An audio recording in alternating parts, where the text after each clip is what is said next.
وما خلقت الجن والإنس إلا ليعبدون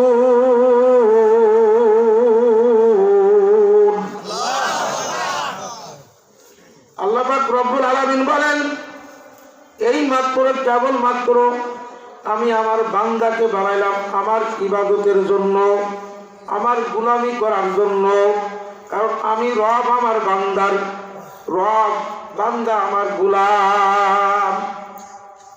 আল্লাহর বান্দারা, নবীর উম্মতেরা, আল্লাহ পাক রব্বুল আলামিন বলেন, বান্দা তোমার জন্য আমি সব বানাইলাম। আমি তোমার জন্য চন্দ্র বানাইলাম, সূর্য বানাইলাম, তোমার জন্য আমি জমিন বানাইলাম, হাজার হাজার নাজ নিয়ামত আমি তোমার জন্যই বানাইছি। গরু বানাইলাম তোমার জন্য, গরুকে কিন্তু আমাকে কিন্তু আল্লাহু আকবার গরুর জন্য বানানো হয় নাই। এ আল্লাহর বান্দারা, আল্লাহ পাক রব্বুল আলামিন বলেন, বান্দা কেন আমি তোমাদেরকে এত দাম দিলাম? দুনিয়ার মানুষ আমি আল্লাহর পরিচয় জানবে না, আমি আল্লাহর বরত্ব মানুষ জানবে না। এই জানাই দেওয়ার জন্য আমার নবী মুহাম্মদুর রাসূলুল্লাহ সাল্লাল্লাহু আলাইহি ওয়াসাল্লামকে আমি নবীয়তি দিয়েছি। আমার নবীর আগে, শেষ জামানার নবীর আগে বহু নবীরা আসছেন। কুরআনুল কারীমের মধ্যে 25 জন নবীর নাম উল্লেখ আছে। জোরে বলেন সুবহানাল্লাহ। প্রত্যেকটা নবীর একই কাজ ছিল, নবীদের একই কাজ। যারা মুসলমান তাদেরও তো একটাই কাজ হওয়ার দরকার। কথা বলেন ঠিক না বেঠিক?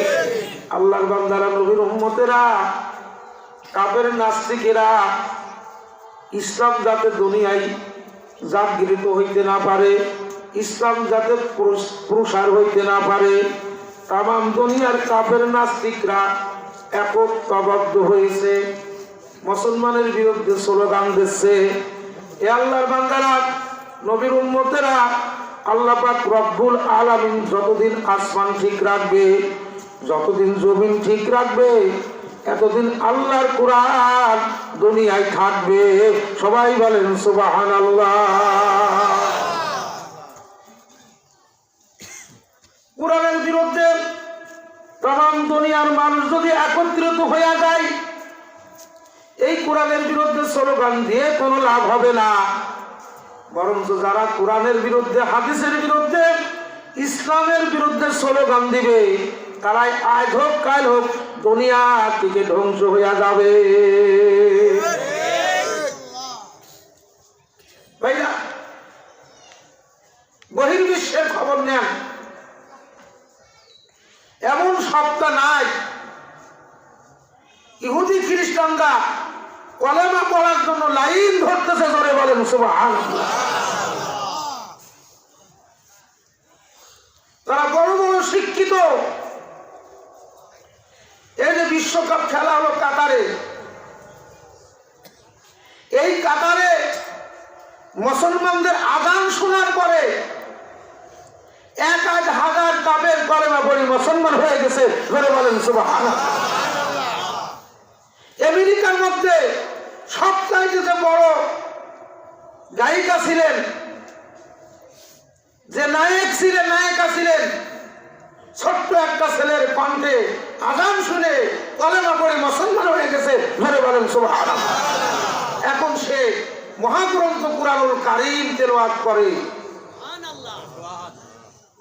জাপানের প্রধানমন্ত্রী, তার আপন শালিকা, সে কলেমা পড়ে মুসলমান হয়ে গেছে। জোরে বলেন সুবহানাল্লাহ। ওরে মুসলমান, আর তোমরা আমরা কি করতেছি?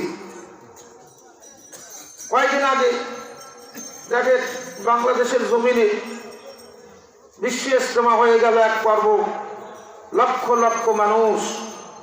এই যে মানুষগুলো গেল, তাদের উদ্দেশ্য কি? আল্লাহকে পাওয়ার জন্য, জাহান্নাম থেকে নাজাত পাওয়ার জন্য। এত কষ্ট, এত বড় বিশাল জামাত। এই যে আগামীকাল থেকে আর এক পর্ব শুরু হচ্ছে। মুরব্বীরা চলতে পারে না, কিন্তু বিশ্ব ইজতেমায় কত কষ্ট করে যাচ্ছে। এর কারণ কি? এই কষ্টের কারণে যদি আল্লাহ মাফ করে, জোরে বলেন সুবহানাল্লাহ। ভাইরা, তাম দুনিয়া ইসলামের মেহনত চলতেছে। আর আজকেও দেখলাম পত্রিকায় কেউ কেউ প্রশ্ন করেছে, আরো তো অনেক মুসলিম রাষ্ট্র ছিল, সেখানে তো ইজতিমা হলো না, এখানে হলো কেন? আসলে এটা বাংলাদেশের জন্য, বাংলাদেশের মানুষের এটা ভাগ্যের জোরে, কপালের জোরে বিশ্ব ইজতেমায় ঢাকার মুখী হয়েছে। কথা বলেন ঠিক না বেঠিক? আজ এই বিশ্ব ইজতেমা যদি জাপান হইতো, কাতার হইতো, সৌদি হইতো, ইটালি হইতো, ফ্রান্স হইতো, আমরা কি কেউ যাইতে পারতাম? কথা বলেন, পারতাম। লক্ষ লক্ষ মানুষ, আল্লাহ রসুল বলেন যেখানে 40 জন মুমিন থাকে সেখানে একজনের উসিলায় আল্লাহ 40 জনের দোয়া কবুল করে। জোরে বলেন সুবহানাল্লাহ। এই বাংলাদেশের উপরে আল্লাহর কত খাস মেহেরবানি। এই যে করোনা গেল, যেভাবে বহির্বিশ্বে মানুষ মারা গেছে, এইভাবে যদি বাংলাদেশে মারা যাইতো, বাংলাদেশে দাপন করার লোক হইতো না। বিশেষজ্ঞরা প্রমাণ করেছিলেন বাংলাদেশে 20 লক্ষের অধিক লোক মারা যাবে। আল্লাহর ফজলে দেখা গেছে করোনা থেকে শুরু করে আজ পর্যন্ত মনে হয় 2, 4, 5 হাজারও মারা যায় নাই। কথা বলেন ঠিক না বেঠিক? কারণ কি? অবশ্যই একটা কারণ আছে। পার্শ্ববর্তী রাষ্ট্র বৃহত্তম চীন, যেখান থেকে করোনা শুরু হয়েছিল, এই চীনের প্রেসিডেন্ট তারা মুসলমানদের বাড়িতে আসছে, খাওয়া দাওয়া করছে। যে চীনে মসজিদে আযান দেওয়া বন্ধ, সেই চীনের বাদশা বলল, করোনা থেকে যদি বাঁচতে চাও মসজিদের দরজা খুলে তাড়াতাড়ি আযান দিয়ে মুসলমান হয়ে মসজিদে ঢোকো। জোরে বলেন সুবহানাল্লাহ। দেশে না দেশে? চীনে আযান দেশে না দেশে?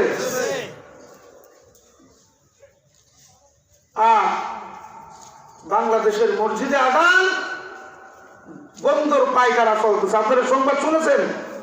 শুনেছেন সংবাদ? নোটিশ পর্যন্ত দেওয়া হয়েছে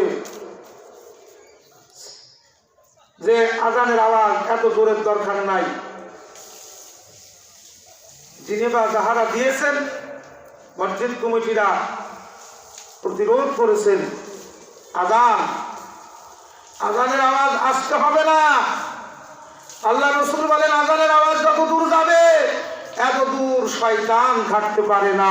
জোরে বলেন সুবহানাল্লাহ। আপনারা মনে করেন আমাদের সাদিপুরের কেন্দ্র মসজিদ, ওখান থেকে যদি আইন পাস করা হয়, এই সাদিপুর ইউনিয়নে যত মসজিদ আছে মাইকে আযান হবে না, এই দাবিকে আপনারা মানবেন?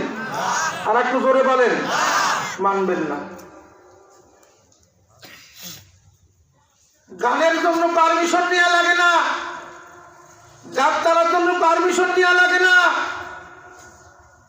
মদ গাঁজা খাওয়ার জন্য পারমিশন নেওয়া লাগে না। যে মাহফিলে মানুষ ওযুর সাথে বসে, যে মাহফিলে কোনো আপনার হচ্ছে অশান্তি হয় না, অশৃঙ্খলা হয় না, এই কোরআনের মাহফিল নিতে হলে পারমিশন নিতে হয়। কথা বলেন ঠিক না বেঠিক? ভাইরা, আল্লাহর কাছে দোয়া করেন, আল্লাহ আমাদের সকলের ঈমান ওয়াজাদ্দুদ ঈমানানা কাইফা ইয়া রাসূলুল্লাহ। আল্লাহ রাসূল বললেন তোমাদের ঈমানকে নবায়ন করো। সাহাবারা বলল ইয়া রাসূলুল্লাহ, ইয়া হাবিবাল্লাহ, আমাদের ঈমান কিভাবে নবায়ন নতুন করব? আল্লাহ রাসূল বলেন ওয়াজাদ্দুদ ঈমানানা কাইফা ইয়া রাসূলুল্লাহ, আমরা কিভাবে ঈমান নবায়ন করব? ক্বালু লা ইলাহা ইল্লাল্লাহ। তোমরা বেশি বেশি করে কলেমা পড়ো, বেশি বেশি করে তোমরা কি করো? ঈমান নবায়ন করো।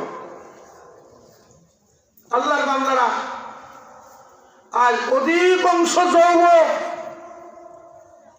তাদের সুন্দর চরিত্র, সুন্দর জীবন এই নিশার মধ্যে ফেলায় নষ্ট করতেছেন। 1988 সালে ভারতের মধ্যে শিরিন নামের এক মহিলা মিটিং করে 21টা দফা বাস্তবায়ন করেছেন, যার 21 দফার বাস্তবায়ন বাংলাদেশের অধিকাংশ জায়গায় চলতেছে। কারণ মুসলমানের ঈমান খুব তেজস্বী। মুসলমানের সন্তান যখন দুনিয়ায় আসে তখন তার কানে শোনানো হয় আল্লাহু আকবার, আল্লাহু আকবার, আল্লাহ সবথেকে বড়, আল্লাহ সবথেকে বড়। কথা বলেন ঠিক না বেঠিক? যাতে করে মুসলমানের সন্তানরা হওয়ার পরে কলেমা পড়তে না পারে, কলেমার আল্লাহর এই প্রতিধ্বনি আযানের আওয়াজ শুনতে না পারে, এই জন্য ইহুদি খ্রিস্টান নাস্তিকরা বসে নাই, হাজার হাজার মোড়ে মোড়ে